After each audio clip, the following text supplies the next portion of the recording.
Paris, thank you. Last week, 13-year-old Adam Toledo was killed by a Chicago police officer. The Little Village community held a vigil this evening and are mobilizing to provide support for his family. But the family and community are still waiting for answers about that shooting.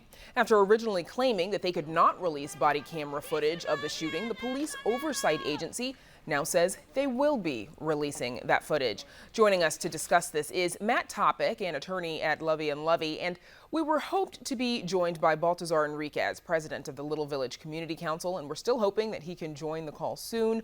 We should also say that we invited a representative from the Chicago Police Department to join us, but they declined, saying that this is currently still a COPA investigation, so they're unable to comment at this time. Matt Topic, thank you for joining us. Thanks for having me. So earlier today, we heard from Superintendent Brown. He laid out shedding a bit more light on how this incident with Adam Toledo happened last week. Bring us up to speed on where we are right now with this video being released by COPA. Sure. So in the immediate wake of the story breaking, which was a couple days after the shooting actually occurred, and the original statement by the police didn't indicate that it was a 13-year-old. So after it became known it was a 13-year-old, Mr. Toledo, there was obviously immediate outcry to get more information. But the first thing we got from the police department was a press release that said there was an armed confrontation and that they recovered a gun. They immediately tweeted a photograph of the gun that they said that they recovered, but they refused to release the videos on the grounds of the Juvenile Court Act. That is a law that is intended to allow juveniles who get into trouble with police and with the law to move on with their lives, to have those records remain confidential. And in case after case, we have successfully argued that the Juvenile Court Act does not apply when the police shoot and kill a juvenile or when the juvenile dies at all. And so in the immediate days or immediate moments after the story broke, originally COPA said, well, we're not going to release anything because of the Juvenile Court Act. More and more attention got paid to the fact that the city has lost that argument repeatedly. And then eventually COPA agreed that there is nothing in the Juvenile Court Act that prohibits them from releasing the video. And they have said they are going to release the video promptly. Any sense, Matt, of the timeline and how soon we could be viewing this video? Normally, the family appropriately gets the opportunity to see the video privately first before it's made public. I don't know if that has yet happened. I know there was talk of that happening early this week. And so beyond that, the video release policy that the city now has gives COPA up to 60 days to release the video. They seem to have indicated they're going to do it more quickly, and given that even today the mayor has released more information now saying that Mr. Toledo had a gun. I don't think that has really been out there prior to the mayor saying that. So with all these things that are continuing to be released, there is really no reason for the city to withhold it any longer than as necessary to allow the family to view it first. What's your reaction to the police department tweeting a picture of the gun, especially as we're hearing conflicting reports of whether or not Mr. Toledo had the gun or if the gun was simply recovered at the scene?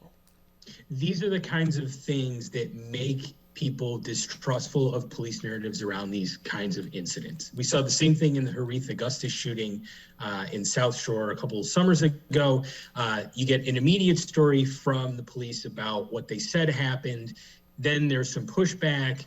There's some growing unrest about it, and then they will release selective amounts of information that are consistent with the police narrative, but withhold the rest of the information, normally on the grounds that they say, well, we still have to interview witnesses, and if the videos are released, then the witnesses will see the video, and then we won't know if we're getting a true story from the witnesses, ignoring the fact that they have already told any witness that if they saw something different than the police, they're at odds with the police. So if you're really concerned about maintaining the integrity of witness interviews, then why is the police department out there releasing this sort of selective information? So we've seen this in case after case. There's the initial report with the police version of what happened.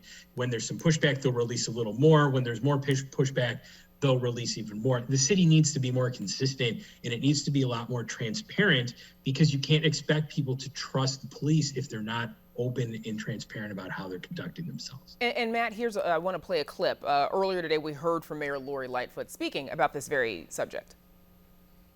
Let's be clear. An adult put a gun in a child's hand, a young, impressionable child, and one who should not have been provided with lethal force, a weapon that could and did irreparably change the course of his life.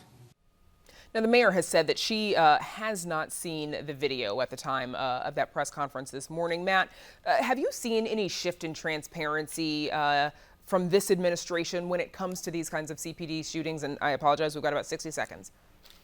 I wish that we did, but we haven't. This is a mayor who ran on transparency. I served on a transition committee to help her get more transparent than the Emanuel administration. And unfortunately, we've really seen largely a continuation. What has changed is that Laquan McDonald, the city fought that in court, until a court ordered that the video be released. So I think this administration has learned a bit of a lesson of that, at least politically, that, that they didn't want to be in that position of a court forcing them to release videos. And so to their credit, they have eventually owned up here that they do have to release the videos. But it was only after there was pushback. In a truly transparent administration, you wouldn't have to push back so hard.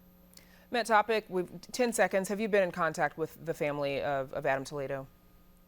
I have not. I can only imagine that the pain they're suffering. My heart, like many other, goes out to them, and I hope they can move forward. Absolutely. Matt Topic, thank you so much for joining us. My pleasure.